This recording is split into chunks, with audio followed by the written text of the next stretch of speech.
रागाचे महत्त्व काय या कार्यक्रमासाठी BAGGM आर्ट अँड कल्चर या संस्थेद्वारे सर्व आपल्या परिसरातल्या या कलाकारांना इथे हा 1 दिवसाची मोफत 18 ते 4 ही कार्यशाळा राबवण्याच्या कार्यक्रमाने तुम्हाला बोलवण्यात आलं. मला माहीत पडलं, मला आनंद झाला. याचं कारण सांगतो सर. दुष्यंत जोशी सर इथे आलेले आहेत. आकाशवाणी जळगावमध्ये त्यांनी सुगम शास्त्रीय संगीतामध्ये मी स्वररंगमध्ये गायलेलं आहे. नंतर त्यांनी पुष्कळ असे कार्यक्रम केलेले आहेत.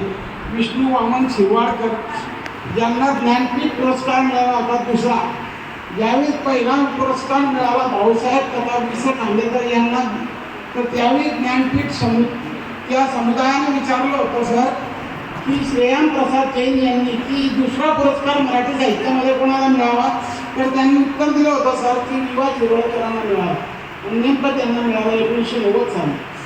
तर त्या विवा शिरवाडकरांच्या कशास आई बिजलीची डोळे उजळ तुझे भाल, रात्रीच्या गर्भात असे उद्याच्या उशक काल, या ज्या कविता आहेत त्यांना सुद्धा चाली आमच्या दुष्यंत जोशी सर यांनी दिल्या.